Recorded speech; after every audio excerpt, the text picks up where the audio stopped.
Bonjour tout le monde, bonsoir, peu importe quand est-ce que vous écoutez ça, j'espère que vous allez bien. Mon nom est Raphaël et je suis avec vous aujourd'hui pour parler de la finale de Survivor 47. On est à l'épisode 14 et, comme toujours, je suis accompagné de mon ami et co-animateur Chris. Salut Chris, comment ça va? Ça va, toi, Raph? Super bien, un beau dimanche. Ça change de nos tournages le soir tard. Ouais, on profite de l'après-midi où il fait froid dehors pour se réchauffer en dedans avec nul autre que la finale de Survivor 47. Exact. Donc, une finale qui, je pense, vient bien mener à terme à cette saison que, pour vrai, j'ai trouvé fort divertissante, avec une finale qui a trouvé des manières de me surprendre, même quand je pensais pas que ça allait être possible. Fait que, pour vrai, j'ai quand même, tu sais, je peux pas dire que j'ai pas passé un bon moment avec la finale. Loin de là. Hmm. Yeah, je pense que ça conclut bien le tout, comme tu as si bien dit. Quelques petites tournures. Je suis content que certains avaient quand même la possibilité de se prouver et des choses comme ça. Là. Fait que c'est pas comme juste le Rachel Train jusqu'à la finale. Là. Non, exact. Donc, on pourra parler de tout ça, de ce qui s'est passé dans l'épisode et des petites questions, moi, j'avais par rapport à des choses en lien avec la finale pour toi aussi. Mhm. Évidemment, avant qu'on commence l'épisode et qu'on rentre dans le contenu, deux petits messages. Premièrement, évidemment, à partir de maintenant, on va spoiler en masse. On va spoiler également la personne qui a remporté Survivor 47. Donc, faites bien attention si vous voulez pas vous faire révéler tout ça. Allez écouter la finale et revenez écouter cette vidéo-là ensuite. Et le deuxième petit message, c'est simplement pour vous remercier du support pour toute la saison. On enregistre là, présentement le dernier épisode de la couverture de Survivor 47. Ça a été vraiment très le fun de faire ça jusqu'à date et on a un bel épisode encore devant nous. Mais on voulait simplement prendre le temps de vous remercier d'avoir écouté ces épisodes-là, de nous avoir suivis tout au long de la saison. C'était très le fun à faire et on a très hâte de recommencer pour probablement la 48 qui risque d'être la prochaine saison devant nous. Il y a aussi Survivor Québec saison 3. Il y a du Survivor Australia qui s'en vient aussi, qui a l'air très intéressant. Donc, peut-être une avenue que Christian et moi on pourra évaluer. Si ça vous intéresse également, dites-le dans les Mhm. commentaires. Mais voilà, c'était juste pour vous remercier. Et aussi de vous dire que pour le côté Big Brother célébrité, la saison commence le 12 décembre et on va se retrouver donc début janvier pour parler de ça sur la chaîne. Donc, si vous voulez voir tout ça, tout l'avenir de la chaîne et des Mhm. shows qu'on va analyser, que ce soit moi avec Chris, les exclus, peu importe, n'hésitez pas à vous abonner. Donc, Yes. sans plus Petit attendre. lapsus de ta part, ça commence Encore? le 12 janvier et non le 12 décembre parce que c'est passé. En effet, ça commence le 12 janvier. Comme quoi, mes lapsus de la semaine dernière ne sont pas terminés. Pour vrai, j'ai pas. Le pire, c'est qu'après l'épisode passé, j'ai pas arrêté d'en faire. On dirait que mon cerveau, il a shut down, là. Je pense que je Ouais, suis pour les vraiment dû pour les vacances, vacances. ouais. Je suis vraiment dû pour des vacances. Donc, sans plus attendre, commençons cette analyse de Survivor 47, la finale partie 2. Yes. Et Chris, veux-tu nous révéler qui a remporté la saison? Yeah, tout d'abord, en quatrième position, c'est Tini qui ne se rend pas à la finale. Ça nous donne une finale de Rachel, Sam et Sue qui ont terminé dans cet ordre-là. Rachel qui a remporté la grande majorité des votes. Sam qui est arrivé à s'en récolter un, malgré qu'il aurait pu en avoir plus. Et Sue qui, malheureusement, malgré sa solide game loyale, elle n'a pas eu de vote. Donc, Rachel remporte haut la main la saison 47 de façon très, très respectable. Mhm. Belle partie, belle adaptation à mi-parcours à peu près. Ouais. Et bien mérité. Donc, congrats à cette femme qui a marqué l'histoire de Survivor également Ouais. en remportant en entrée de jeu de la finale une quatrième immunité individuelle. Donc, elle se trouve dans un groupe spécial elle se trouve à être la cinquième femme, dans le fond, à avoir remporté quatre immunités individuelles. Exact. Et dans ce 5-là, elle se trouve être une des 3 qui remporte la saison par la suite, contrairement aux 2 autres qui n'ont pas remporté. Beau résumé de la fin de parcours de Rachel. Donc, ouais, non, en effet, qui l'a remporté très facilement par une victoire de 7-1. Ben, je dirais très facilement. Je pense qu'il y a eu plus d'embûches qu'elle s'y attendait.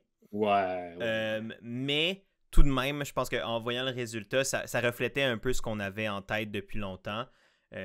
Autant que au dernier épisode, j'avais prédit une victoire un peu shenanigans de Sam. Dès que j'ai vu Rachel gagner l'immunité, j'étais comme, well, alright, elle va gagner. Ouais. Comme... Ben, je t'avais texté aussi dans Ouais. genre, les 10 premières minutes, elle gagne l'immunité. J'étais comme, bon, ben, ça va être un long 2 heures. Mais honnêtement, puis j'ai eu la même réflexion que toi. Là, comme, quand elle a gagné l'immunité, j'étais comme, alright, c'est reparti pour le comme Rachel Train pour 2 heures. Mais j'ai été vraiment surpris et agréablement surpris par le travail des monteurs pour justement me laisser croire qu'il allait avoir un autre scénario peut-être. Je me suis comme vraiment fait prendre au jeu de croire que ça pouvait pas nécessairement pas mener à une victoire de Rachel, mais pas mener à une écrasante victoire de Rachel. Ce qui, au final, pour moi, ce que je souhaitais, je me rappelle que bon, j'ai été déçu parce que c'est pas ça que j'ai eu, mais je me rappelle que c'est ce que je souhaitais. J'étais comme, je veux juste que ça soit serré, qu'il y ait comme un doute sur qui va gagner. Puis même si le vote n'a pas laissé de doute, c'était comme vraiment un vote net pour Rachel, le déroulement des événements ont laissé planer un doute. Puis ça, je trouve ça vraiment le fun, malgré tout. Yeah. Puis ils ont aussi pris vraiment le temps de mettre le highlight sur les 4 finalistes de l'épisode, de donner leur temps d'antenne, puis pas juste voici la gagnante là, pendant 2 heures. Ouais, t'as raison. Fait que j'ai aimé ça pour ça, autant pour Sue, Tini que Sam. C'est sûr, Sue et Sam un peu plus, vu qu'ils se sont rendus une journée de plus, là, puis qu'il y avait quand même leur débat à faire, mais tout de même, beau temps d'antenne partagé. Ouais, vraiment. Fait que pour un peu amener à une conclusion logique de la fin de la saison et de la victoire de Rachel, je propose que exceptionnellement pour aujourd'hui, on aille un peu chronologiquement. Donc on parle du vote du Final Four avec le Fire Making et ensuite qu'on embarque plus sur le Final Tribal comme en 2 sections. Je pense que comme ça va nous permettre d'un peu construire vers la victoire de Rachel. Donc, commençons avec le top 4 qui, honnêtement, a pratiquement commencé avec l'épreuve d'immunité. Là, on a à peine vu de retour de camp post-élimination de Genevieve, à part Tini qui était comme très contente d'avoir enfin battu Genevieve. Mais ce que je trouve intéressant, puis je pense que ça, pour moi, ça venait un peu gratter un bobo que j'ai avec le Firemaking qui rend comme toute stratégie Firemaking pratiquement vide, là, dans le sens que vu que tu attends anyway le résultat de l'épreuve, tu peux commencer peut-être à lécher un peu le monde dans le sens du poil pour aller plus flatter le monde dans le sens du poil, je sais pas ce que je dis. L'image là-dessus était spéciale. Charles Patnaud c'est pris de mon corps et a sorti ce dicton foireux. Mais non, c'est ça, c'est flatter le monde dans le sens du poil pour essayer que si jamais tu la remportes pas, tu te fasses peut-être amener ou qu'au contraire que tu te fasses mettre dans le Firemaking si c'est ce que tu désires. Mais, tu sais, veux pas, ça reste quand même un moment assez vide, là. Ah ouais, là, on veut le challenge, puis ah ouais, on veut le Firemaking, parce que de toute façon, il y a rien vraiment de temps surprenant qui peut se produire entre les deux, là. Non, c'est ça. Fait que je suis comme... Puis on dirait que, autant que je comprends pourquoi le Firemaking existe, même si je suis pas tout le temps d'accord, puis en fait, je suis pas le plus grand fan du Firemaking, j'aimerais voir une saison plus moderne sans Firemaking pour un peu voir comment les gens s'adapteraient à ça, comment les gens... Je pense qu'on verra jamais... Peut-être que je me trompe, mais j'ai l'impression qu'on verra jamais ça. Mais j'aurais été curieux en ce moment, ils sont très fervents de leur twist, puis ils tiennent mordicus, là. Tu sais, de la façon que Jeff en parle, il y a des étoiles dans les yeux à chaque fois, là. Fait que je suis comme...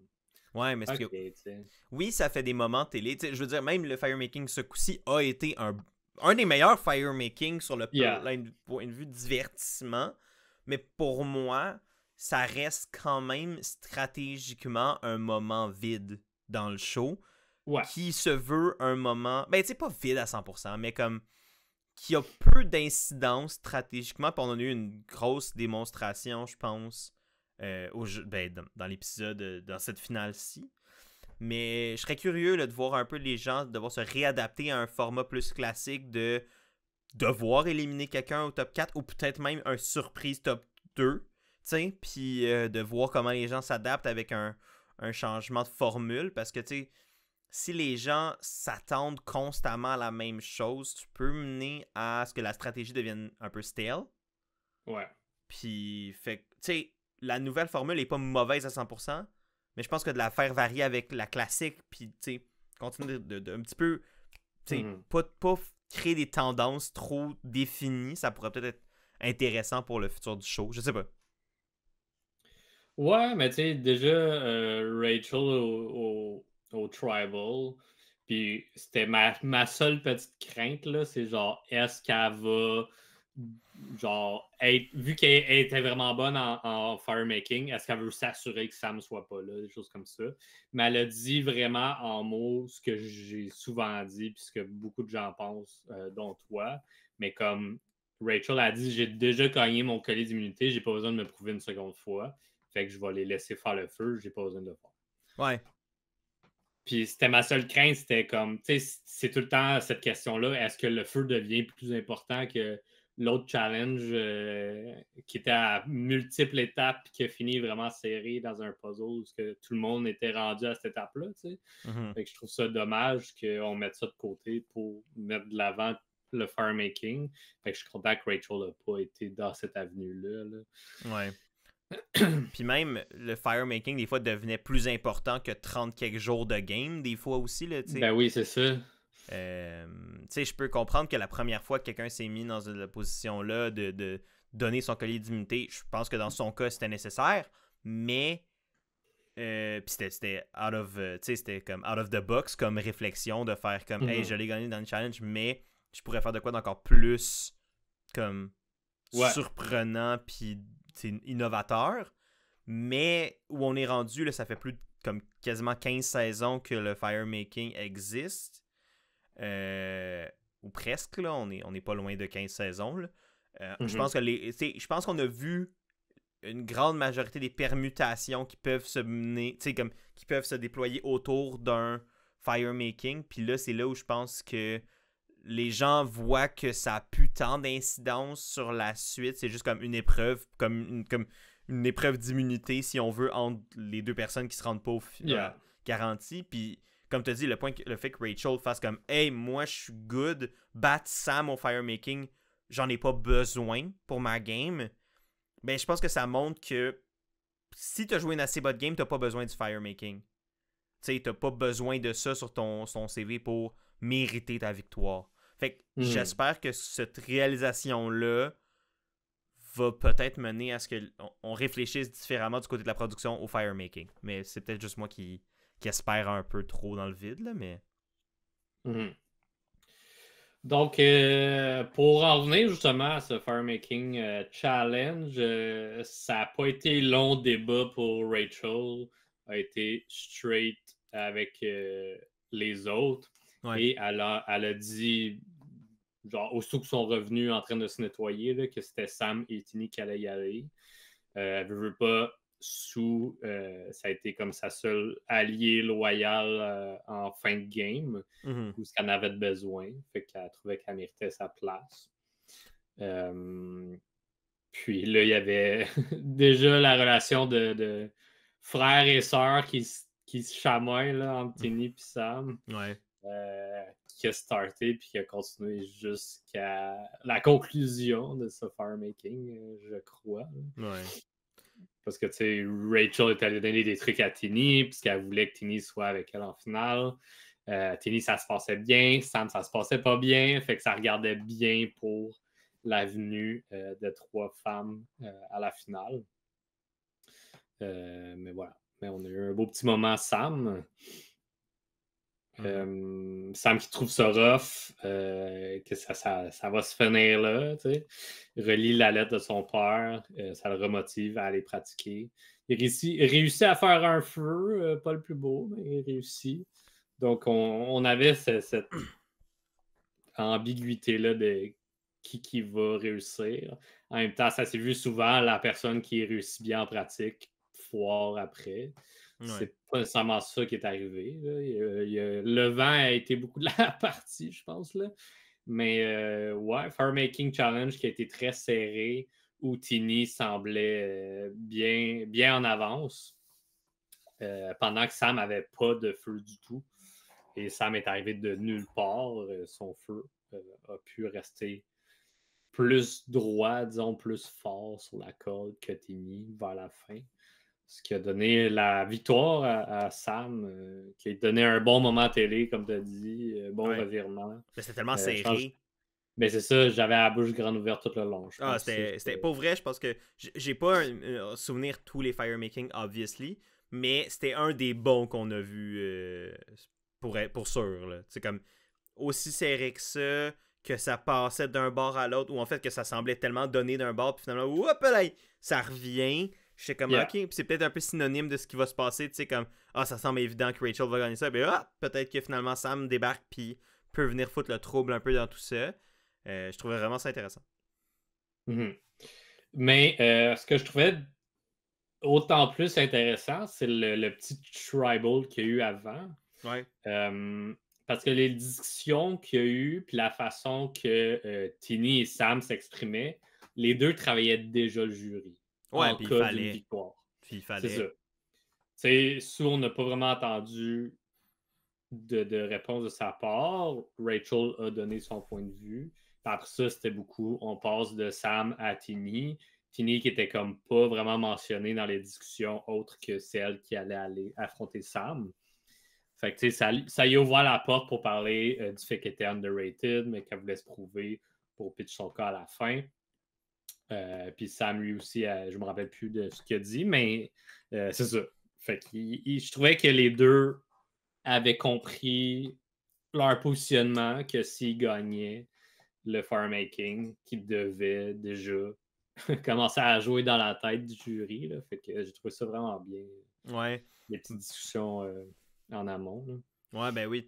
Sam qui un peu mettait de l'avant que t'as pas, tu sais, que les victoires d'immunité de Rachel n'étaient pas nécessairement la seule avenue pour déterminer si une victoire était méritée ou non, puis qu'il y avait plus à ça, regarder plus loin que ça. Puis on a même vu les membres du jury commenter sur sa réponse, là, qui trouvaient que c'était une bonne réponse. Mm-hmm. Du côté de Tini, ce que j'ai trouvé super intéressant ce tribal-là, c'est même pas tant par rapport à comment elle a essayé de vendre sa game au jury ou quoi.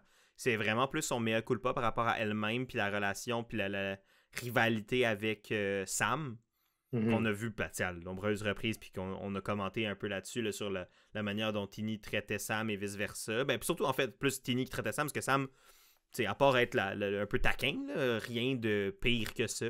Mais tu voyais vraiment que. Puis Tini a eu la force, puis la capacité, puis ce qui était quand même franchement impressionnant de le faire déjà sur l'île quand t'es comme à frais, de un peu réfléchir sur sa propre relation problématique avec quelqu'un, puis de réaliser que en fait c'est une vulnérabilité personnelle, puis que c'est toi qui c'est Tini qui projetait ses envies, sa jalousie, puis tout ça, puis ses problèmes sur Sam qui a rien demandé.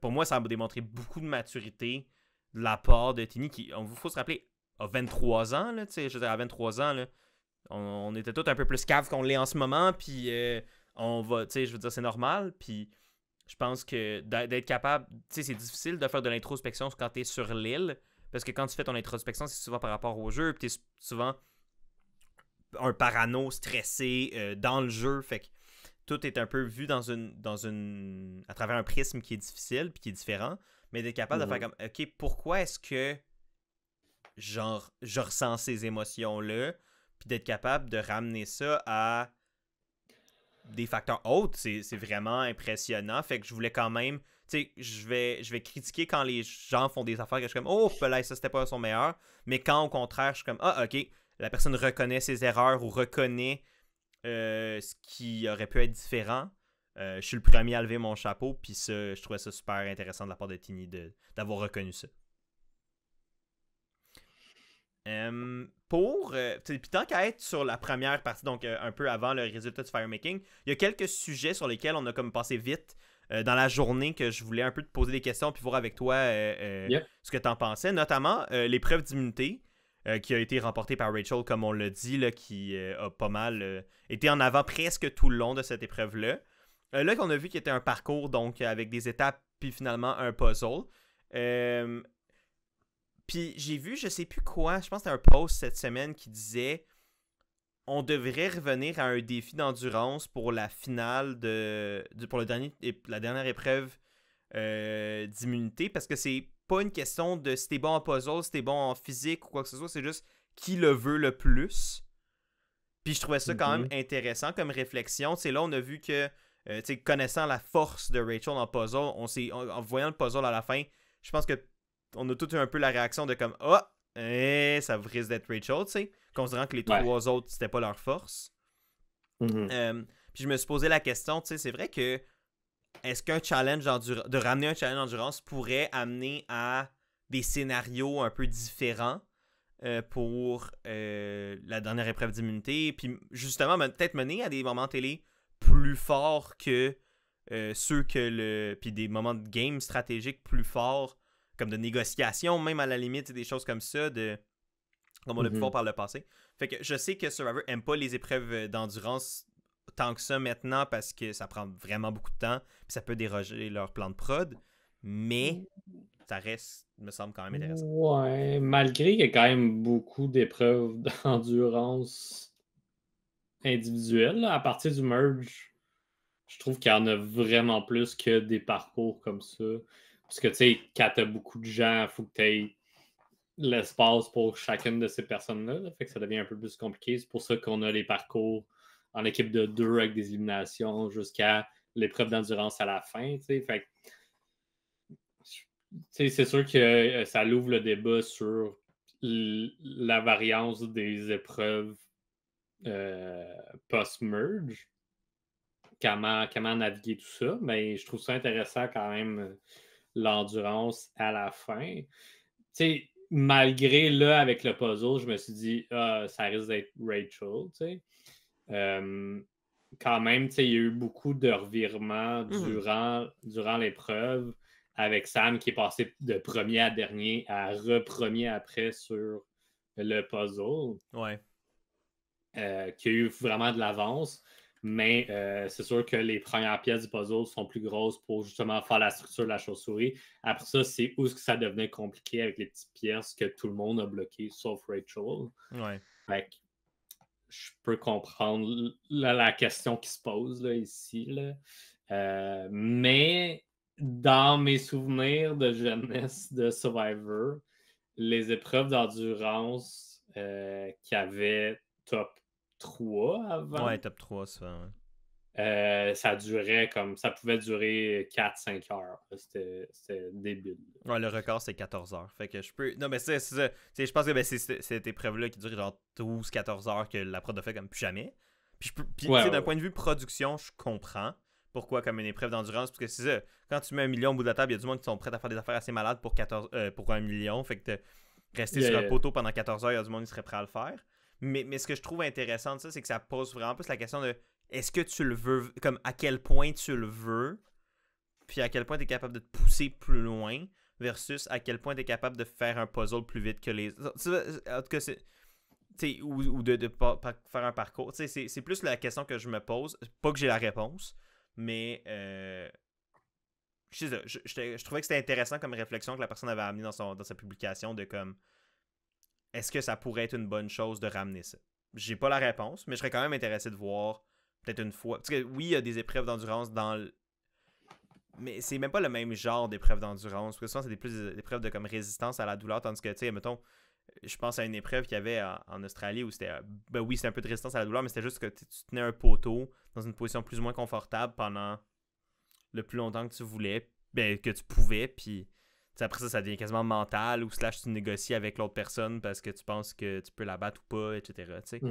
C'est ça que je trouvais qui pourrait être intéressant versus là, dans ce cas-ci où On a tous vu un puzzle, puis on a fait, bon, alright. Ouais, mais en même temps, tu sais, le contraire peut être dit, là. Genre, si il y avait un truc d'endurance pendant plusieurs saisons, le monde ferait comme ah, ça serait le fun d'avoir un genre d'épreuve gauntlet de Ouais, en un peu effet. tout ce qui est Survivor, ce qu'on avait un peu là, tu sais, des trucs un peu plus physiques, dextérité avec la panoplie de nœuds à défaire, Ouais. lancer la balle, tu sais, des choses comme ça. Après ça, le word puzzle, mais t'as le mental qui commence, puis t'as le puzzle à la fin. Fait que, tu sais, je pense qu'il y a des bons arguments pour les deux. Là. Ouais, ben, donc, d'où le fait que des fois de varier dans les trucs, ça pourrait être intéressant.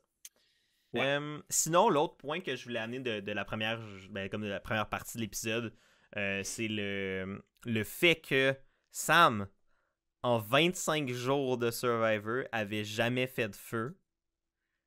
Pour vrai, je sais pas comment ça se passe aux États-Unis. J'ai aucune idée comment tu peux passer 25 jours à Survivor sans jamais toucher à un feu. Genre, je comprends que tu sépares peut-être les rôles. Tu sais, je veux dire, on séparait les tâches on séparait les tâches sur le camp, nous, chez Bayani, là, mais comme tout le monde a au moins touché au feu une fois. J'ai allumé des feux. Tout le monde au camp a essayé d'allumer des feux un minimum. C'est surtout que dans la version US en ce moment, sont 6 au début, avec des nombres qui est réduit à chaque fois qu'ils perdent. Sauf qu'à chaque fois qu'ils perdent, C'est vrai qu'ils perdent leur flint. Ils perdent leur flint. Fait que, comme il y a moins de monde, fait que c'est plus propice à toucher au feu, mais en même temps, s'ils perdent leur flint constamment, ce qui est arrivé un peu aux jaunes. Fait que je peux Ben, pas tant. comprendre. Ils ont perdu seulement 2 épreuves en préfusion. Ils ont pas tant perdu que ça. Ben, les autres ont perdu 1. Les rouges ont perdu 2. Ah, ok, bon. 2, 2, 1. Ouais. Je sais pas. Ben, tu sais, dans le sens que, ben, il y a quand même eu des opportunités, puis rendu au merge, là, tu le perds plus le flint, là. Ouais. Je peux pas. Non, je sais mais que c'est c'est pas pas. le premier. Non, c'est pas je le sais. premier qui fait ça. Mais on dirait que là, maintenant que je l'ai faite, puis que je suis comme. Je l'ai. Tu sais, comme je l'ai eu le flint dans les mains, je suis comme. Comment tu ne. Comment t'as fait pour survivre, dude? C'est juste ça. Comme, comment vous avez fait? Nous, on faisait notre feu, genre, je sais pas combien de fois par jour, on gossait sur le Il y feu avait, constamment. il y avait d'autres priorités, je sais pas. I guess. Puis tu sais, peut-être qu'il servait à d'autres utilités dans le camp, là. Puis ça, c'est souvent ça, là. Tu sais, tu fais plein d'affaires, puis tu. Puis tu sais, j'avoue que rendu à la fusion, quand il n'y a plus grande affaire à faire sur le camp, ben, tu sais, t'as moins de tâches, etc. Mais justement, j'ai comme d'autant plus de temps pour faire du feu. Surtout si tu sais que le firemaking s'en vient, là. Mais. En tout cas. Ça m'a juste. On dirait que ça m'a tilté cette fois-ci plus que les autres. Puis j'étais comme, oh my god, comment tu peux? Comment. Je sais pas. Puis il le disait en plus, là, il était comme. Ouais! Vous allez me le dire, puis c'est correct. Ah, puis j'ai dit, je suis comme, man, comment. Puis c'est correct, je sais qu'il écoute pas ça, fait que j'ai aucune honte à le dire. Mais comme, man, what? Hello Sam, we don't understand why you did not do fire in 26 days. Mais voilà pour les five. points que je voulais amener. Ben évidemment, après ça, ben, le firemaking comme tel, on en a un peu discuté, je trouvais que c'était vraiment intéressant, là, le fait que ça a été une course jusqu'à la toute fin, puis que ça aurait pu vraiment aller d'un bord ou l'autre. C'est juste dommage pour Tini que le vent a pas été de son bord, puis que... Non, tout le contraire. Non, ben c'est ça, justement, le vent a comme nuit à sa cause, là. Ouais, ça l'a fâché un peu ma copine que le vent semblait affecter plus Tini que Sam. Après ça, ils ont choisi au hasard. Tu sais, c'est pas.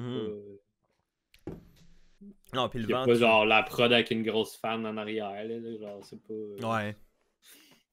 Mais je me pose la question s'il y a peut-être une place des deux qui est mieux qui est mieux positionnée face au courant d'air. Parce que tu sais, vu qu'il y a un set design puis tout ça, je suis comme peut-être qu'il y a. Mais c'est tellement dur à savoir, puis probablement plus ou moins vrai ou faux. Tu sais, comme dans le sens qu'il n'y a probablement pas de manière de le calculer. Ouais, c'est ça. T'es juste vulnérable aux intempéries, peu importe. Là. Exact. Mais ça m'a. J'ai trouvé ça dommage pour Tini parce que comme ça doit être frustrant, mais en même temps, écoute, ça fait partie des choses que tu dois contrôler quand tu fais un feu. C'est-à-dire que là, tu sais, si la marque était positionnée, mais rien l'aurait empêché de comme se lever et faire comme autour du feu, là. Ouais, ou essayer de genre, allumer son feu pas au Ouais. centre, genre, de commencer à mettre tes branches Ouais, plus plus d'un à gauche, bord. sachant que le vent va pousser. Ouais. Ouais, de t'adapter, tu sais, à la place de juste. Paniquer. Mais tu sais, ouais, c'est ça. Mais bon. Mais c'est pas de sa faute. Fait Tu sais, que, je blâme pas Tini pour ça. Je trouve ça dommage pour elle. ouais, ouais. Mais je suis comme. Écoute. Donc, quoi dire de plus sur la game à Tini? Je pense qu'on a quand même bien résumé dans les derniers épisodes. Tu sais, elle a eu un bon départ avec une bonne lecture des gens, mais son stress et son côté émotionnel a pris le dessus. Fait que ça a été un peu plus difficile. Le reste de son parcours, elle a plus suivi que décidé pas mal toute sa game. Ben, suivi et subi même. Ouais, surtout subi. De là à jouer sur sa confiance en elle également. Ouais. Puis on l'a même senti jusqu'au firemaking où, quand elle a une flamme puis qu'elle savait pas trop quoi faire, elle a encore demandé à Rachel quoi faire. Puis je suis comme. C'était pas un. Tu sais, admettons qu'elle avait Ça réussi. paraît mal un peu. Ça aurait pas été un bon look pour le Final Tribal. Là. Non, c'est ça, parce que elle montrait qu'elle était dépendante full aux autres, genre. Mhm. Comme, oui, tu l'es, mais t'es capable de jouer ta propre game aussi. Ouais. Fait que c'est ça. Fait que juste dommage sur ces petits trucs-là, mais overall, quand même agréable à suivre. Par bout. Ouais, c'est ça. C'est plus comme un point d'interrogation parce qu'il y a des bouts qui étaient juste effacés longtemps, puis Ouais. qu'elle subissait. Là. J'aimerais croire que Tini pourrait être une meilleure joueuse à un retour, mais j'ai même pas l'impression tant que ça. Moi non plus. J'ai l'impression que c'est juste sa personnalité, puis c'est correct, c'est pas... déjà rendu au top 4, ce qui est plus que ben du monde qui ont joué à Survivor, on s'entend. Yeah. Puis bien plus que moi, fait que j'ai pas de leçon à y apprendre sur comment jouer à Survivor. Mais j'ai l'impression que c'est juste le style de personnalité qui va jamais mener à ce que Survivor peut demander. Mais peut-être qu'un oui, puis peut-être que je vais être surpris. Mais tu sais, mettons, si on voit Tini à saison 50, j'ai de la misère à croire que ça serait avec une meilleure game, comme drastiquement au point de l'amener à une victoire. Ouais, c'est ça, parce que c'est dès qu'elle a perdu le contrôle que elle savait plus trop quoi en faire, tu sais. Ouais. Puis qu'elle s'est effacée au fil des votes. Fait que c'est de ce côté-là que je suis comme. Ça risque d'arriver plus souvent que pas. Ouais. Donc, comment tu réagis à ça saison après saison, ça change pas tant, tu sais, je pense. Je pense que tu apprends tes erreurs, mais au final. Je me demande tellement la game de Tini aurait eu l'air de quoi si elle avait sorti Rome au lieu de sortir Asia. Là, on rentre dans du ultra hypothétique, là. Ben, ça part de là. Mais ça part de là, c'est ça. Cette décision-là, je pense, a changé sa game au complet. Là, parce qu'à partir de là, elle a comme un peu subi toutes les tentatives de Rome et de Genevieve jusqu'à la fin de Genevieve. Là, fait comme. Ouais. Parce qu'elle s'est collée à eux, parce que Rome avait des outils, puis ça lui faisait peur. Puis, mais le pire, c'est que si Tini puis Keshawn avaient flip, Rome avait pas utilisé son immunité. Là. Rome se serait fait sortir. Là. Ben oui. Fait que... Où il aurait sorti Genevieve avant. Puis où il aurait sorti Genevieve, puis finalement, ça aurait comme. Mais tu sais, au final. C'est bon, écoute, c'est ce qui est ça. Là, c'est du revisionist history, là, on s'entend, là, mais comme. Ouais. On pourrait dire la même chose avec le parcours d'Andy, puis si Andy était. Si Andy serait parti à la place de John, ouais. Final, c'est ça. Je pense que toutes les questions. C'est tout le temps des questions qui sont intéressantes à poser, même si on n'a pas les à réponses. ce point-là, mais ouais, c'est ça. déjà que là, on trouvait. Personnellement, je trouvais que c'était pas une bonne idée avec Rome par la façon que Rome était. Non, exact. On voyait déjà un peu les red flags que Rome levait. Exact. J'étais comme, hey man, faut que tu t'en départis le plus tôt que tard. Puis Rome, il a quand même survécu beaucoup plus longtemps que je m'attendais. Ah, c'est fou à quel point il a survécu, considérant le bordel qu'il foutait. Exact. Mais c'est qu'il était protégé par une des meilleures joueuses de la saison aussi. Puis ça a aidé plus que je pense qu'il s'en rendait compte sur le coup. Là. Yeah. Mais, fait que voilà, fait que je pense que ça met quand même un beau petit mot de la fin sur la game de Tini. Tu sais, je pense que c'est quand même, tu sais, qui a donné des moments quand même très cocasses et intéressants cette saison-là. Je pense que 47 sans Tini n'aurait pas été 47. Fait que pour moi, j'ai quand même, tu sais, je vais me rappeler de la game de Tini quand même avec du plaisir. Mais clairement pas, je pense, quelqu'un qui avait une menace, qui était une menace pour la victoire à la fin si elle s'y rendait. Non, malheureusement. Et donc, l'élimination de Tini, qui était dans la tribu, la troisième tribu de notre repêchage, va donner à donc votre tribu ou la troisième tribu, peu importe comment on veut l'appeler, elle va donner 15 points. Ce qui va amener à un total de 35 points pour le public contre 57 pour Chris et 15 plus 12, 27 pour moi au moment où on se parle. Évidemment, là, on a dit l'ordre de la victoire tantôt, fait qu'on sait un peu le pointage, mais on va quand même garder le petit suspense pour la fin à ce niveau-là. Donc, voilà, Tini, 15 points, public, voilà. Donc, passons au dernier jour. Ben oui, jour 26, jour de fête à Oui. Sue, non le moindre, qui passe de 58 à 59 et non de 45 à 46. Âge qu'elle a révélé au Final Tribal également. À la zéro surprise de tout le monde, c'était. À part Sam. Sam qui était le plus surpris de tout le monde. Ouais, tout le monde a fait genre ah! Puis ils l'ont félicité, mais ouais. c'était correct. T'sais. Ouais, tout le monde a comme retourné un peu à s'en foutre la seconde après, puis j'ai trouvé ça un peu chiant pour elle. Mais. Ouais. Parce que ça n'a pas semblé comme. Je pense que dans sa tête, Sue aurait aimé que ça ait un plus gros impact que ça en a eu. Ouais. Mais je pense que Sue a pas eu la game nécessaire qu'un argument comme ça aurait pu faire comme le step de plus pour montrer comme. Je sais pas. Ouais, non, c'est ça. Elle a quand même été une bonne compétition pour Kyle dans les épreuves. Oui. Et de ce côté-là, de révéler ça, ça a été. Ouais. Je pense que ça a été intéressant à savoir pour Kyle et ceux qui voyaient les aptitudes physiques comme étant un point. Ouais, c'est ça, un point plus important.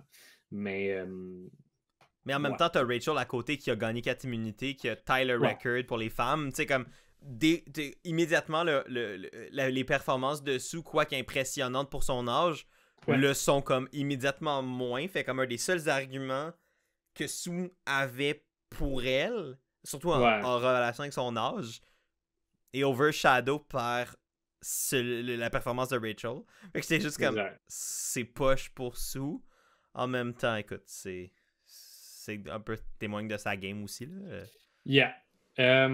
T'avais-tu d'autres choses à dire avant qu'on rentre dans le Final Tribal? Parce que tu as juste dit dernier jour. Puis honnêtement, c'est le déjeuner de la fin. Les trois qui font petit peu qui célèbrent un peu leur game puis qui se préparent pour le Tribal. Moi, en fait, j'avais une question pour toi. Ouais. Tu sais, on a vu encore une fois les membres du jury un peu exposer tu sais, un peu parler des games des trois puis tout ça. Puis par le passé, j'étais super positif avec ce truc de montage-là et puis ce segment-là où on apprend un peu qu'est-ce que les membres du jury veulent recevoir pour donner la victoire à un ou l'autre. Mais c'est la première année où j'ai réellement senti que ce segment-là servait à rien parce que tous les points qui étaient amenés ont pas mené à des votes ou ont pas. Puis peut-être que c'était le cas par le passé, mais on dirait que là, ce coup-ci, ça m'a comme particulièrement gossé. Parce que j'étais comme, pourquoi tu vas nous dire, admettons, mais tu sais, t'as Gabe qui est comme, hey, la game de Sue était loyale, j'ai respecté ça, quand tu sais très bien que Gabe votera jamais pour, je voterai probablement jamais pour Sue ou tu sais, comme, où il hype la game. Tu sais, je comprends que c'était pour créer un peu ce moment-là de, il y a peut-être quelqu'un d'autre que Rachel qui peut gagner, mais comme au final, j'étais comme, on dirait qu'ils sont juste arrivés là, puis on dit comme, hey, dites quoi sur les 3 finalistes? On dirait que pour moi, ça filait pas comme quand, admettons, Sierra vantait la game de Sam, puis disait, Sam, il a fait ça. J'ai pas l'impression que c'est comme si Sam vendait ça au Final Tribal, qu'il aurait eu son vote anyway. On dirait que ça a comme. Non, ouais, moi non plus. Tu sais, la majorité filait comme des trucs préécrits. Là, comme... Ouais. Tu sais, c'était plus.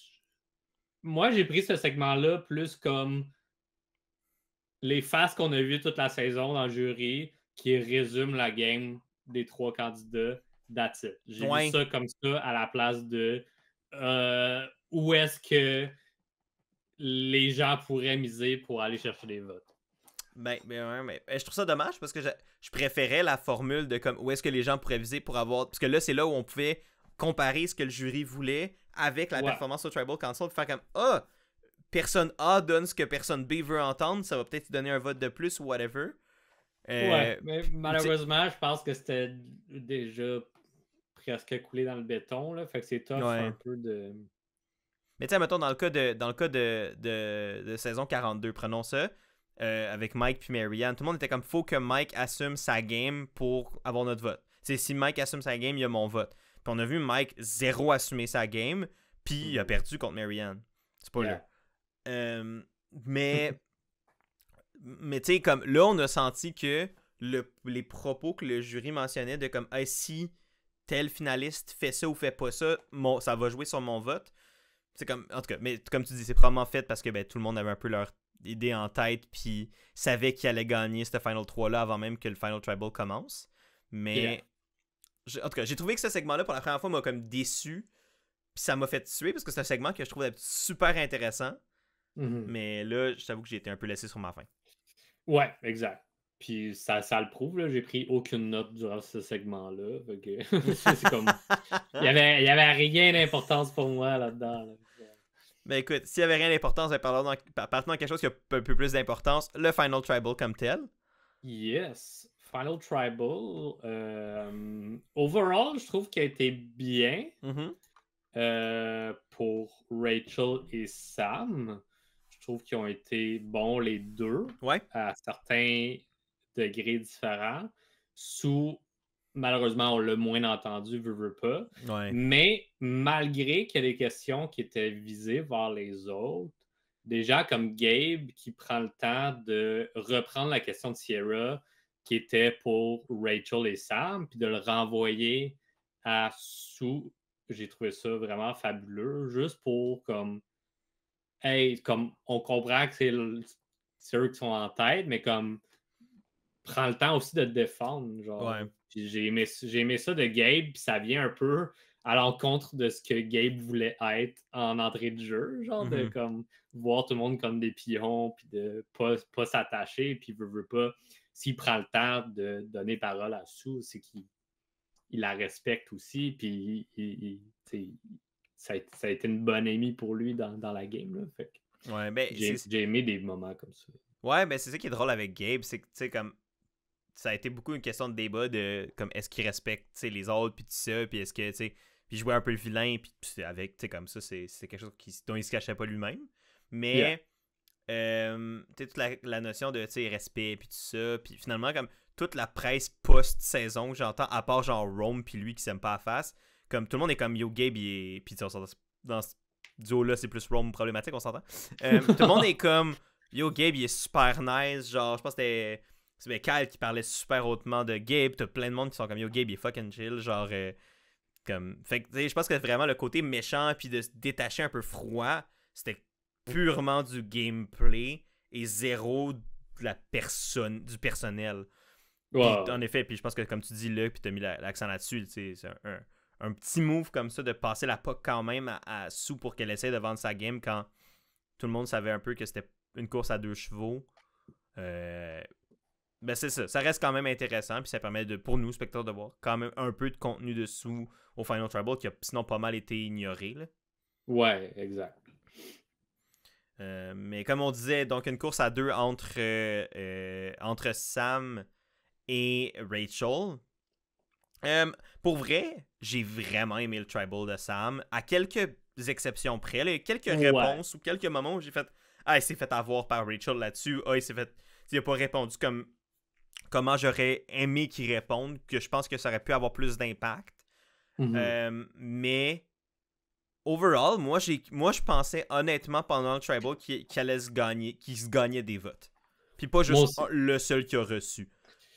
Moi aussi, tu sais, quand ça l'a terminé, j'ai vraiment dit à ma copine, j'ai dit, je crois quand même que Rachel gagne, mais ça sera pas unanime. Ouais. Je m'attendais à 2, peut-être 3 votes. Moi aussi. Sur Sam. On s'entend que le jury, ils sont pas beaucoup, là, ils sont 8. Ils sont 8, fait que ça aurait fait probablement 5-3 ou 5-3 5-2-1, quelque chose du genre. Ouais, 6-2. Ouais. Fait que, tu sais, j'étais comme, ok, tu sais, il y a quand même eu un bon combat. Mais où je peux mettre mon bémol, c'est ça, c'est que c'était plus un combat pour Sam. Parce qu'à certains égards, il s'est plus concentré à décréditer la game de Rachel à la place de rehausser la sienne. Ouais. Fait que c'était comme, comparé à elle qui a fait ça, je pense pas que ça vaut la bonne réponse à ta question. Point barre. Puis j'étais comme il aurait fallu que, je sais pas, il y a comme un meilleur mix entre les deux, ça aurait été bien. Ouais. C'était quand même le fun de voir les deux faire ça, parce que, tu sais, veut pas. Rachel a fait la même chose aussi à C'est ça, Sam. Sam a un peu commencé ce combat-là en rentrant dans Rachel. Fait que Rachel est comme, fine, je vais répliquer. Fait que, à certains égards, Rachel a fait pareil pour comparer sa game à celle à Sam puis dire à quel point la sienne était meilleure à cause de tel point, genre. Ouais. Fait que, tu sais, comme quand tu dis, Rachel l'a eu sur ce point-là, c'est ces trucs-là, tu sais. Rachel était capable de autant vendre sa game que de répondre à Sam. Contrairement à Sam, je pense à la lacune, c'est ça, c'est de moins montrer toutes les bonnes choses qu'il a fait. Ouais, c'est ça. Il a pas pesé assez fort sur les pitons qu'il avait besoin de peser pour sa propre game. Puis moi, en fait, pour piggyback un peu sur ce que tu dis, je pense que la grosse faute de Sam, c'est pas tant d'avoir tenté de baisser la game de Rachel, parce que je pense qu'il n'y avait pas tort dans cette approche-là. Évidemment, pas juste ça, mais de faire ça ou d'incorporer ça dans son Final Tribal.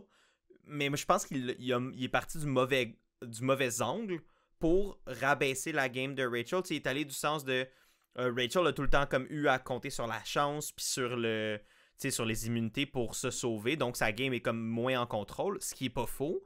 Par contre, ben c'est que ça montre qu'elle était la menace numéro 1 puis qu'elle est quand même encore là. Fait que ça monte Rachel sur un piédestal de personne n'était capable de la sortir. Puis lui est allé de comme ben justement elle m'a servi de bouclier. Oui, mais tu l'as jamais sorti, donc ton argument est invalide. Puis c'est ce que Rachel a juste sorti, puis ça a discrédité son argumentaire complètement. Que moi, j'ai l'impression que s'il est allé de l'angle de ben voici toutes les fois où j'ai outplay Rachel, mais que Rachel, elle m'a pas outplay. Moi, et voilà, tu viens de comme juste montrer comment ta game est meilleure stratégiquement que celle de Rachel. Tu t'as blindsidé Annika sans qu'elle s'en rende compte à l'aide de Andy et Sierra. Puis tu dis que Sierra et Andy ont été une partie super importante de ce plan-là. Fait que tu hype, tu gasses tes amis en plus de. Qui sont sur le jury, en plus de discréditer. Je me suis dit un peu la même chose de comme Sam a eu un solide début de game. Dès le merge, il a perdu Sierra, puis ça lui a fait mal. Puis après ça, il a su naviguer au travers de ça. Puis ça, il en a parlé un peu, mais de commencer justement avec son gros point de il était en contrôle, c'est lui qui décidait avec Sierra ce qu'il allait faire. Ils ont utilisé Andy, ils ont utilisé, ils ont blindside Rachel, des choses comme ça. Puis après ça, embarqué sur je me suis fait avoir par vous autres. Ouais, sur merge. Le jury, moi ça. C'est ça, par vous autres au merge. Après ça, j'ai vu que j'étais une des 3 cibles avec Gabe et Kyle. Je me suis tenu tranquille. C'est de un peu hype les autres. Puis c'est vraiment ce qu'il a fait tout le long de la game, c'est qu'il a analysé qui était plus un gros danger que lui, puis qu'il a essayé de naviguer au travers de ça, puis de se trouver des alliés au travers de ça. Puis moi, une chose que je trouvais intéressante, que j'aurais voulu qu'il mentionne, c'est que contrairement à beaucoup de joueurs et joueuses en fin de parcours qui vont avoir tendance à comme utiliser telle personne pour ce vote-là, telle autre personne pour un autre vote, lui il essaie de se trouver des alliés pour plusieurs votes. Ouais. Que beaucoup de gens font pas en fin de game quand ça bouge beaucoup. Là. On l'a vu avec Andy qui, à chaque vote, il choisissait avec qui il travaillait, basically. Là. Ouais. Fait que je pense que ça aurait pu être bien vendu du côté de Sam, que c'est ça qui l'a amené plus loin. C'est de la façon qu'il a navigué au travers des gens. T'sais. Ouais, puis pour moi, c'était sa meilleure force comparée à Rachel. En fait, c'est l'axe par lequel il a été meilleur, puis d'aplomb comparé à Rachel. Ouais. Pour moi, tu sais, je pense que c'est que Rachel avait un excellent awareness stratégique. Ouais. Puis pour moi, mais sauf que pour moi, Sam a un excellent awareness social. Puis, tu sais, c'est comme ça il a pu se mettre on top rapidement pré-jury. Il a pu survivre au massacre qu'a été le milieu de game pour les, entre guillemets, grosses menaces, dont il faisait partie. Ouais. Puis, c'est aussi grâce à ça qu'il a pu être super important dans le plan Opération Italie, tu sais. Il en a parlé de ce plan-là, mais je pense que même là, il a comme un peu moffé son approche de ce plan-là selon ce qu'on a vu. Évidemment, les Tribal Council finales, ça dure super longtemps. Il y a du contenu qui est évacué, mais de ce qu'on a vu, donc de ce que le show a montré, important de montrer pour comprendre la victoire de Rachel et la défaite de Sam, ça n'a pas été fait. Donc, si on se base là-dessus, pour moi, ça a été un échec à ce niveau-là du pitch de Sam. Parce que je pense que s'il avait vraiment peaufiné cette approche-là, il aurait peut-être pas plus gagné, mais pour moi, il aurait plus eu de chances de gagner. Puis c'est là où je pense que malheureusement pour lui, il a un peu échappé une porte qu'il avait pour faire un peu l'objectif qu'il avait là, de discréditer Rachel en se remontant. Ouais. Mais il a pas pris la bonne porte. Il y avait comme deux portes qui menaient à des chemins. Un qui menait à un chemin super droit, puis l'autre qui menait à un chemin caboteux. Il a pogné le chemin caboteux, puis ben, il a pogné une débarque. Ouais, parce que, tu sais, pour finir avec sa comparaison avec Rachel, dans le merge, malgré qu'il a été un des premiers hits, lui puis son allié, pendant le merge, je pense qu'il a été plus souvent en contrôle ou au courant de ce qui se passait que Rachel. Ouais. Déjà ça montrait sa position face à pas mal tout le monde. Comment qu'il arrivait à avoir de l'information. Puis quand il était rendu tout seul, ben c'est là qu'il commençait à foutre le chaos parce qu'il y avait quand même de l'information qui se rendait à lui. T'sais. Non, exact. Sauf erreur de ma part, il a jamais voté du mauvais bord. Non. C'est ça. Contrairement à Rachel, qui était la question d'Andy, que je trouvais que c'était quand même une solide question. C'était insane comme question. C'était comme, tu as eu le pire voting record de la saison, là. Tu étais comme rarement du bon côté des votes, ou presque, là, presque jamais, je pense. Là. Je pense que c'est quelque chose comme 4 sur 7, je pense, que j'avais vu. Ouais, c'est ça. Fait que, tu sais, Rachel a su bien se défendre à cette question-là. Oui, pour vrai, oui. Elle a fait preuve de stratégie, elle s'est adaptée au roller coaster. Mais je trouve qu'à ce moment-là, Sam, de la façon qu'il a riposté, qui est comme moi, j'ai reçu plus de votes que les deux autres ensemble. J'étais en danger constamment durant le merge. Je trouvais que rembarquer sur la question d'Andy puis ramener ça vers lui, c'est de la façon que j'aurais voulu Sam qui se batte tout le long. Ouais, vraiment. Mais solide question d'Andy qui c'était pas juste sur ça, mais il me semble qu'il y avait un contexte aussi intéressant que j'ai oublié de noter, je m'en rappelle. Dans le fond, c'est qu'il avait dit, puisqu'il parlait avec Rachel, puis les deux, c'est des super fans, les deux, probablement des personnes qui connaissent le plus Survivor dans le cast. Là, la Asia qui analyse Survivor sur des podcasts. Mais c'est quand même un cast qui était quand même heavy de fans du show, puis du monde qui connaît Survivor, puis Rachel et Andy en faisaient vraiment partie. Puis il a dit, ben écoute, en tant que fan, on sait nos opinions mutuelles sur Survivor, et je sais que on a déjà discuté du fait que la game de Ben et de Chris, non c'est un des Chris qui a gagné, je pense que c'est celui de la saison 30. J'ai un blanc sur son nom de famille. Non, c'est Mike de la saison 30. Qui a comme juste fait un immunity run à la fin de la saison avec un idle play, puis Ben avec ses idle play puis ses immunity aussi, là, qui sont basically si jamais il était pas safe, il se faisait éliminer direct puis ciao bye. Ouais. Mais vu qu'ils ont comme tout le temps été protégés, ils ont jamais pu se faire éliminer. Mais c'est drôle parce que j'ai vu quelqu'un parler de ça avant la finale. Ah ouais? J'ai vu un post genre, puis j'étais comme OK, tu sais, interesting, mais je crois quand même, tu sais, si on se base à comparer la game de Rachel à celle de Ben, qui est un peu plus familière pour moi que celle de la saison 30 que j'ai pas vue, je crois que Rachel avait quand même plus de facilité à naviguer au travers des votes, malgré qu'il était comme le danger principal. Il il y avait quand même du monde qui voulait travailler avec elle. Il y avait quand Je suis même d'accord. des possibilités de bouger les choses et d'utiliser ses avantages au bon moment. C'est surtout ça. Puis je pense que c'est ça qu'elle a dit aussi, de la façon qu'elle a joué son idole, que personne ne savait à part Sue à la dernière minute, là, ou presque. Là. Fait que, je trouvais que l'argument se tenait pas autant sur la game de Rachel. De la façon que le monde, là, ça va être des grosses guillemets ici, là, déteste la fin de partie de Ben, là, qui trouvait que c'était un peu tiré par les cheveux puis par la prod. Là. J'ai pas senti ça du tout de la part de Rachel. Là. Non, mais ce que je trouvais intéressant, par contre, de la question d'Andy, puis d'amener cet angle-là de, écoute, tu m'as dit que c'était des games de gagnants que tu respectais pas, ou que tu aimais moins, Ouais. mais on pourrait faire une comparaison avec ta fin de parcours, sans dire que c'est un 100% égal. T'sais, on pourrait faire le même parallèle. Donc, comment est-ce que moi je peux respecter ta game si tu dis toi-même que tu respectes pas les games comme ça qui ont gagné? Ouais. Puis je trouve que c'est une Christie de bonne question pour mettre quelqu'un dans un coin puis de voir comment elle se défend. Parce que c'est une question qui est comme.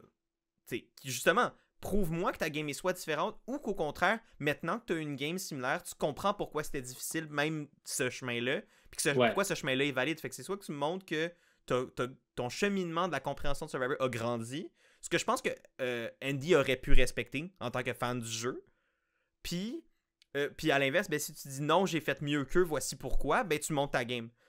Mais sauf que si tu la moffes, ben tu viens un peu tout décrédibiliser Fait que je trouvais que la question était super difficile, mais je veux des questions difficiles pour le Final Tribal. Puis je pense que pour moi, c'était la question du Tribal parce que ça a vraiment mis l'emphase sur « Hey, je te connais, je sais ce que tu penses de Survivor, puis je te challenge là-dessus parce que il y a de quoi qui... comme il y a un parallèle qui se fait avec ce que tu disais en début de saison quand on apprenait à se connaître, puis ce que tu as joué au final. » Puis Rachel s'est bien défendue. Elle n'a pas eu la réponse parfaite, mais je pense que dire qu'elle a fait preuve de justement de créativité puis d'adaptabilité, puis qu'elle a eu, comme elle était self-aware des moments justement où elle utilisait ses avantages, puis de comment survivre à tout ça. Je me rappelle pas exactement de sa réponse par cœur, mais dans mes souvenirs, elle s'est vraiment bien défendue à ce niveau-là. Puis, fait que pour moi, elle a quand même contrôlé sa position, elle a quand même contrôlé comment elle utilisait ses avantages, puis quand. Puis c'est là où un peu elle a comme démarqué sa game de celle des deux autres, où c'était comme, eux c'était juste survie. Elle c'était, oui, survie, mais comme calculé plus que les autres. Fait que pour moi, c'était comme, ok, ben c'était pas parfait, mais t'as quand même démarqué ta game des deux autres, donc tu as répondu à la question, puis elle a eu le vote d'Andy à la fin, donc clairement, Andy était satisfait de sa réponse. Ouais. Sinon, pour moi, les closing statements, à ce point-ci, je trouvais que lui de Rachel était béton. Là, genre, elle a juste comme... malgré qu'il y a certaines questions qu'elle a un peu plus de la misère, puis elle s'en est rendu compte également. Ouais, tu voyais qu'elle avait l'air... Dans sa face, on dirait que ça paraissait qu'elle a commencé à douter. Là. Exact. Puis... même à la fin, là, et après les closing statements, elle a fait une petite face à Sam. Puis à ce moment-là, j'ai remarqué qu'elle croyait que Sam gagnait. Là. Ouais. Puis elle l'a mentionné au Reunion Show après. Là, ouais. fait comme... Bref, ce que je voulais dire, c'est ça. Au closing statement, le closing statement de Rachel était tellement bon. Je trouve qu'elle a comme repris les petits défauts qu'elle a eus. Elle a vraiment own 100% de toute sa game à ce moment-là. Elle a énuméré comment elle a pris de l'ampleur dans la game. Puis qu'elle a égalisé le record des épreuves. Comme elle a vraiment comme fait un bullet point de voici tous les arguments que j'ai faits, tous les arguments que j'ai oublié de faire. Genre. Ouais. Puis je trouvais ça vraiment solide. Puis à ce moment-là, pour moi, j'étais comme, OK, s'il y avait du monde qui hésitait, elle vient de les racheter peut-être. Non, en effet. Puis, tu sais, un élément, en fait, que moi, j'étais surpris qu'elle n'a pas mentionné, puis c'est drôle parce que j'en ai parlé avec le writer de Survivor Québec, Yann, shout-out à toi si t'écoutes ça, avec qui je parle des fois de Survivor, puis c'est ça, lui, il m'a mentionné qu'il était vraiment surpris parce que Rachel mentionne pas son Shot in the Dark. qui a été utilisé justement dans le vote où justement Sierra s'est fait éliminer pour un peu gager la réaction des gens à savoir si elle jouait son immunité ou non. Exact. Puis pour savoir si elle avait besoin de jouer. Puis ce qui était intéressant de ça, ben moi aussi j'ai fait comme ah pourquoi? Puis là je me posais des questions. Puis finalement j'ai eu la réponse. En fouillant un peu sur internet, j'ai trouvé que la raison pourquoi elle n'a pas utilisé ça comme argument, c'est parce que c'était comme quelque chose de beaucoup plus spontané pour elle, ce move-là, et pas ultra calculé comme on l'a un peu tous analysé après. Ouais. Fait qu'elle se voyait mal comment le justifier, puis comme comment utiliser ça comme argument, mais puis c'est sûr que nous on a eu le bénéfice de voir ça avec le retour du montage. Elle non, tu sais, elle a peut-être pas analysé le move comme nous on l'a analysé, puis c'est correct, mais Ouais. parce que moi j'ai fait comme ah mais ça c'est pour moi un des meilleurs moves défensifs de l'histoire de Survivor, comme dans une situation elle était vraiment dans merde, elle aurait pu comme se sauver comme ça grâce à ce move-là. Fait que pour moi, c'est le move défensif parfait, qui est pas nécessairement trop flashy, mais que quand tu réfléchis, t'es comme c'est brillant. Mais je pense que vu que ça venait plus, c'était pas tellement réfléchi en amont, elle a comme pas, elle savait pas comment l'aborder, fait qu'elle l'a évacué. Ouais. Puis il y a de quoi à dire que, écoute, t'sais, Yann pensait que c'était un argument comme qui aurait gagné la game à Rachel. Moi, j'étais quand même surpris qu'elle le mentionne pas. Elle a quand même gagné 7-1. Fait que, comme quoi, des fois, si tu sais pas comment plugger ton move, t'es peut-être mieux de pas le plugger. Ouais, vraiment, là, c'est... Si t'as des doutes, peut-être pas de le mentionner, tu sais.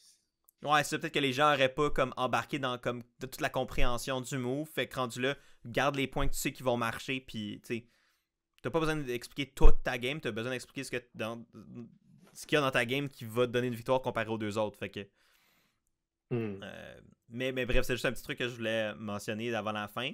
Et donc, t'avais-tu toi d'autres trucs par rapport au speech ou aux questions? Ou... non, on a pas mal fait le tour pour moi à ce niveau-là. Donc, le vote, comme on a dit, que c'est terminé par un vote de 7-1-0. Donc, le traditionnel 7-1-0 qui est comme le vote qu'on voit le plus depuis la New Era. Et qui montre pour moi un peu les faiblesses d'un Final 3 dans le format actuel où tu essaies d'adapter. Puis aussi peut-être un problème au niveau du comment le jury fonctionne puis réfléchir un peu en hive mind. Mais bon, ça c'est un autre c'est une autre question là, mais tu sais avec des puis on a même vu la même chose à Survivor Québec aussi où tu sais comme c'était une victoire par unanime pour c'est pas qu'il l'a pas mérité, loin de là, il l'a absolument mérité. Mais comme plusieurs saisons dans New Era, ben les jurys, on dirait clairement qu'ils cherchent le meilleur ou la meilleure ensemble. Et comme votent tous ensemble et comme ça laisse moins de marge à comme se laisser convaincre par les Final Tribal, de garder un esprit ouvert. Fait que, je sais pas, je me posais la question là en revoyant un 7-1, j'étais comme y a-tu anguille sous roche là, tu sais? Ouais. C'est quand même intéressant la question du hive mind, là, de la conscience partagée ici. Parce que, tu sais, ils discutent tous ensemble. Ben oui, c'est ça, ils sont dans un villa ensemble. Ils s'aident à bâtir leurs questions, à décider un peu qui va aller dans quel ordre, des choses comme ça. Exact. Fait que, tu sais, veut pas, les opinions sont partagées, puis comme, tu sais, ça se peut à 100% là, que tout le monde pense que dans ce cas-ci, Rachel mérite la victoire, c'est correct. Ouais, c'est correct, ouais. Mais, ouais, comme, me semble, moi, en tant que jury, si je me mets dans cette position-là, même si tout le monde dit, nous, sûr que Rachel la gagne, je me laisserais quand même, tu sais, j'irais sûrement avec l'idée de, moi, je voterais pour Rachel aussi, mais comme, si Sam ou Sue arrivent à bien se défendre, why not? Ouais. Ça reste la dernière épreuve, ça reste... si tu as un mauvais tribal council, pourquoi je te le donnerais? C'est bon. En tout cas, c'est peut-être pas relié non plus, mais ça m'a amené à me poser la question là, quand j'ai vu le 7-1, j'étais comme Ben, c'est un débat un peu sans réponse toujours. On pourrait retourner à un top 2 puis ça serait un 9-0 puis on ferait comme well, alright. Ouais, c'est vrai. Mais je me demande pourquoi il y en a plus. On dirait qu'il y en a plus maintenant des dominations dans les votes finales qu'avant. Ouais. Puis je sais pas ce qui a changé qui pourrait mener à ça. C'est-tu le formatage d'avoir 3 finalistes? Mais ça fait 25-30 saisons qu'il y a 3 finalistes, fait que ça n'a pas tant rapport. Ouais, c'est ça. Puis comme le concept de GOAT a changé également, tu sais, je trouve que dans le nouvel ère, soit qu'il y en a moins ou le monde sont un peu plus respectful par rapport au game des autres, puis GOAT devient un peu péjoratif, puis le monde sont comme... Ben, peut-être il y en a quasiment un dans chaque Final Tribal depuis le début de New Era. Là. Oui, mais il y a eu des stratégies autour de ça. Tu sais, Ouais, c'est vrai. Geneviève, je pense, que bien avant la finale, était comme ces deux personnes-là, c'est des GOAT, il faudrait les éliminer d'ici là parce que tout le monde va vouloir les amener. Ça prend de la place pour Ouais, tout c'est vrai le qu'on en a monde. parlé. Non? Ouais. Fait que ça, c'est une stratégie intéressante que j'ai l'impression qu'il pourrait être plus amené plus souvent, de comme un mix entre éliminer les menaces et les GOAT parce que les deux prennent de l'ampleur à la finale, tu sais, Ouais. d'une façon ou d'une autre.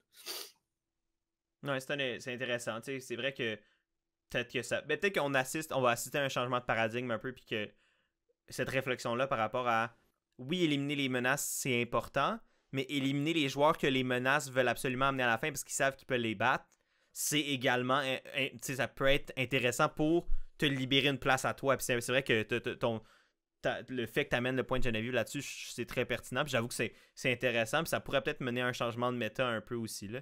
Ouais, c'est ça. Parce que j'ai l'impression que cette stratégie-là apporte, est plus justifiable dans un top 3 qu'un top 2. Parce que, tu sais, un top 2, tu choisis juste une personne avec qui tu y vas. Là. Fait Ouais. comme, c'est un peu plus facile, entre guillemets, D'amener juste la personne facile à battre, puis that's it, là, tandis que là, exact. s'il y a 3 personnes à amener, faut que tu amènes 2 personnes faciles à battre, ce qui n'est pas tout le temps faisable. Comme on a même là, oui, elle a facilement battu Sam au score, mais pas en effort donné. Là.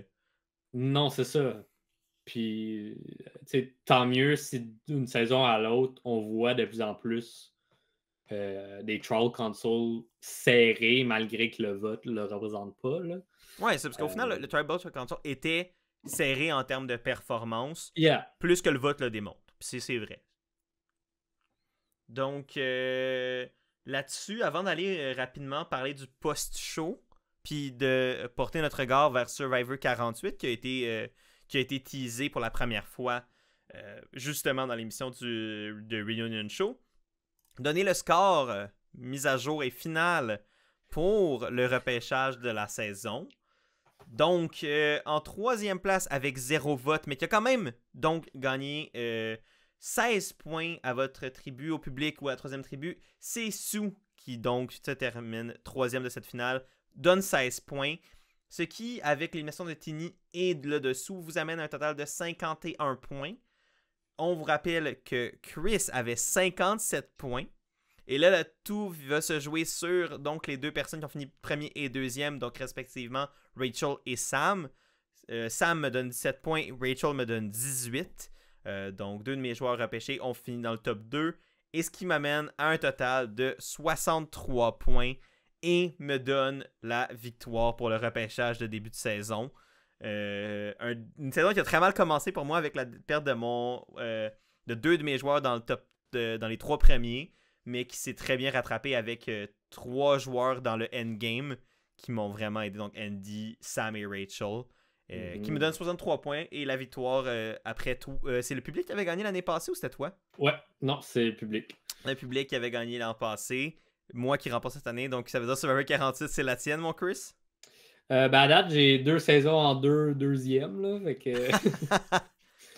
Mais je m'attendais à plus me faire, excusez mon français, décrisser que ça là, dans le pointage, compte tenu que j'avais personne vers la fin, tu sais. Mais veux pas, vu que j'avais comme une majorité dans le peloton du milieu, ça m'a donné beaucoup de points. Tu m'as juste battu de 6 points, là, comme... Ouais, 6 points, c'est pas tant que ça. Mettre Geneviève dans le top 3, puis j'ai gagné, là, tu sais, fait comme... Ouais, probablement. Tout dépendant qui la remplace, là. Ouais, c'est ça. Ben, tu sais, Mais t'enlèves Sam. Là. Mais non, en effet, mais c'est ça qui est intéressant. Ça veut dire que même si tes joueurs sont éliminés tôt dans la compétition, t'es pas nécessairement out jusqu'au bout. Ça Yeah. a quand même été intéressant de suivre ça toute la saison. Je suis quand même vraiment curieux de voir qu'est-ce qu'on pourra faire de différent pour la saison 48 ou retravailler la formule si on désire. Ouais. Aussi quelque chose qui serait peut-être aussi plus interactif pour vous ou divertissant. Ça Mhm. pourrait être qu'on a un invité qui vient un peu être le représentant de cette troisième tribu-là. Ça pourrait être qu'on vous demande, on fait venir un de vous pour le segment, puis on vous repêcher une troisième tribu. Ça peut être quelque chose comme ça à voir. Un champion du public, si on veut, quelque chose comme ça.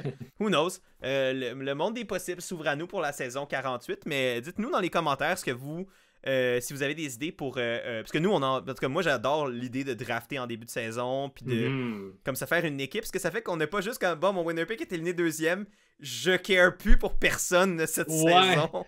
Euh, on va toujours se rappeler la saison où Oh l'épisode my 3 et 4, on avait perdu nos winner picks, là, puis qu'après ça, on était comme, well, on va juste analyser le show qu'on aime, puis that's it, genre. Puis voir mes first boots se rendre tout près de la finale, là. C'est à peu près ça qui se passe tout le temps. Mais ouais, déjà d'avoir une petite team, tu sais, ça nous donne une petite affaire de plus dans une petite compétition amicale là, inclus dans notre analyse. Là, fait que c'est toujours le fun de rajouter ça. Je sais qu'avec moi, j'étais tout seul, j'avais fait un top 3 avec un first boot qui donnait des points additionnels, des choses comme ça. Mhm. Parce que je ne pouvais pas faire comme 9 mois puis 9 les autres. Ouais. Parce que 9-9, selon moi, ça ne marche pas. Là. Ou 10-10 là, quand c'est 20 personnes. Fait que Mhm. c'est de trouver un juste milieu parce qu'on a une petite équipe qu'on peut root for, puis c'est ça. Fait que n'importe quoi que vous avez comme idée farfelue, envoyez-nous-les, puis soyez pas triste si on prend pas votre idée, là, mais on Non, est non. ouvert aux idées. On est deux seules personnes ici, là, donc votre idée peut être excellente. Là. Vraiment. Fait que, On le sait puis... pas. Non, c'est ça. Fait que, n'hésitez pas à nous faire part de vos commentaires, ben justement dans l'espace commentaire. Et avant de mettre fin à cet épisode et cette couverture de la saison, rapidement, un mot sur le recap show, ben le reunion show et surtout, pour moi, ce qui m'intéresse le plus, la saison 48 qui s'en vient. Parce que le reunion show, comme toujours, ben, c'est directement après, fait que personne n'a le temps de digérer quoi que ce soit, là, à part la pizza puis Ouais, le vin qui se chauffe d'en face. Là. j'ai trouvé que c'était le moins pire au niveau de ça. J'ai Oui, je suis trouvé d'accord. que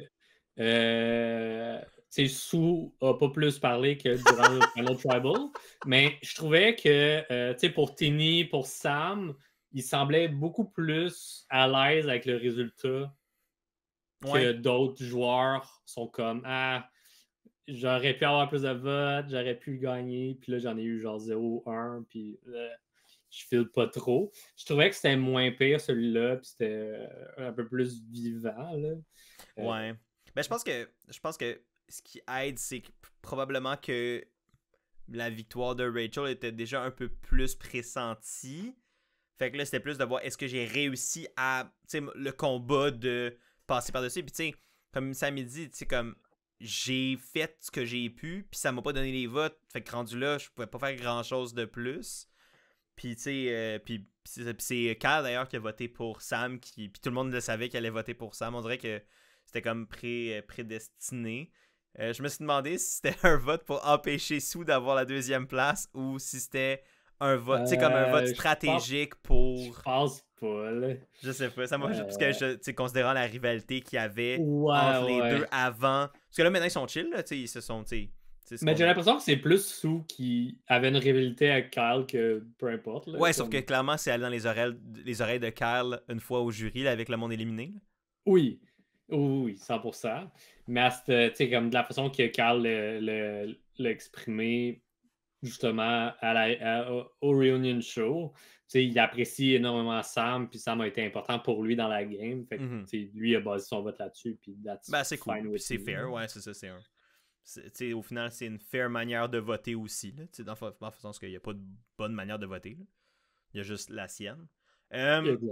Mais ouais, en effet, moi aussi, je suis d'accord avec toi là-dessus. C'est probablement le moins pire reunion show de cette cette formule-là, comme j'ai dit, Ouais. moins pire. Donc, ça reste quand même pas une formule que j'apprécie. Mais moi, j'ai fait une croix sur les reunion shows en personne. Il n'y en aura plus jamais. Là, fait que... Non, c'est ça.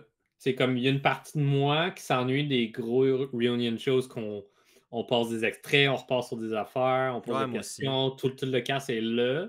Mais pour en avoir réécouté durant la pandémie, des choses comme ça, c'est long, puis des fois, c'est peu pertinent. Là. Fait que comme, je peux comprendre que c'est pas pour tout le monde, mais Mais j'ai l'impression que le monde je qui pense vont que, les skipperait anyway.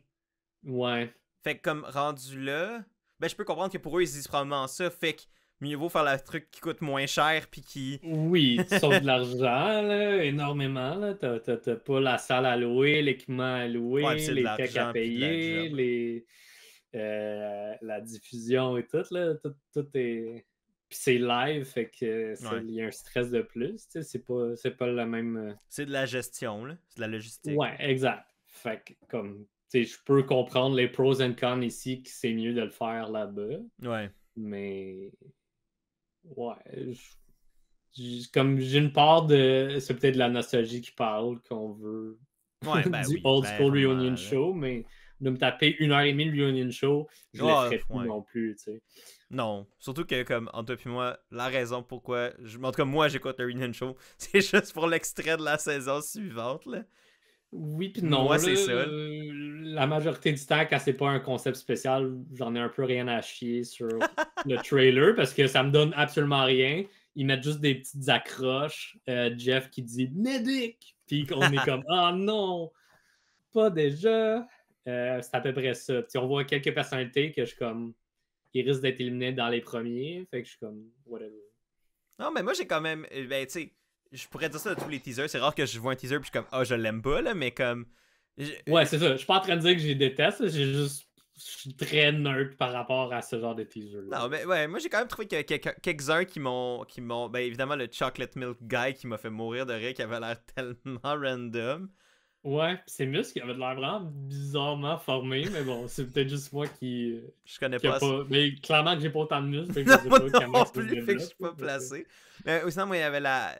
Une des filles, ben, on sait pas leur nom, là, mais c'était une des dames qui était là qui me faisait mourir de rire. Elle avait tellement de personnalité, fait que j'étais comme, je sais pas c'est qui, mais je sens que tu vas me faire rire en confesse. Fait que ça, je trouvais. Mais je sais pas son nom, fait que je peux pas la quoter. Mais non, j'avais hâte de voir un. Tu sais, ça me semblait un groupe assez diversifié, encore une fois, mais tu sais, ça faisait très cast typique du New Era. Wow. Mais, écoute, c'est une nouvelle saison, puis j'ai hâte de comme passer des heures et des heures à regarder ces gens-là jouer, puis à réfléchir à comment ils jouent, puis à dire « moi j'aurais fait ça différemment! » Mais c'est ça qui fait la beauté de faire des podcasts sur Survivor. Ben oui, c'est de se dire dans le confort de notre maison, avec toutes les informations, voici le meilleur move possible. Voilà. Voilà, c'est la belle leçon de fin de podcast. Et je pense que ça va être la belle leçon de fin de saison. Encore une fois, du plus profond de notre cœur, merci d'avoir suivi ça. Merci d'avoir écouté cet épisode-ci jusqu'à la fin, mais la saison également. Merci de nous avoir suivis là-dedans.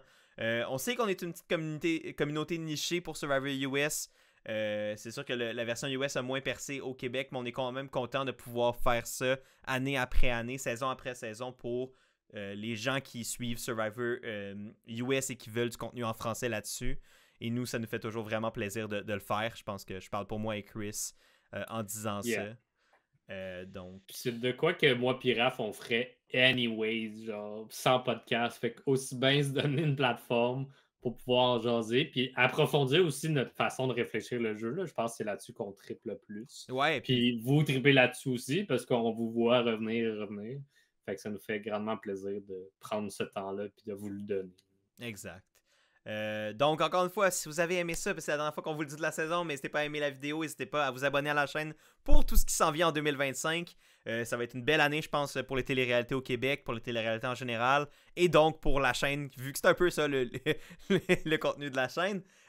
Donc, n'hésitez pas à vous abonner pour ça. Merci, passez un super beau temps des fêtes. On va prendre des petites vacances de vidéos pour quelques semaines. Moi, je vais revenir plus rapidement pour Big Brother Célébrité saison 5 qui commence le 12 janvier. Et là, ce coup-ci, je me trompe pas de date. On va retourner avec une formule live stream fort probablement encore cette année. Ça fonctionnait bien l'année passée et ça risque d'être encore ça cette année. Mais je vous confirme le tout dans les prochaines semaines. Donc, passez des belles fêtes. Reposez-vous bien. Prenez du temps en famille, avec vos amis, tout seul, peu importe. Toutes les manières sont bonnes de le faire. Puis nous, on vous dit juste à la prochaine et merci encore. Bonne année tout le monde! Bonne année. Ciao.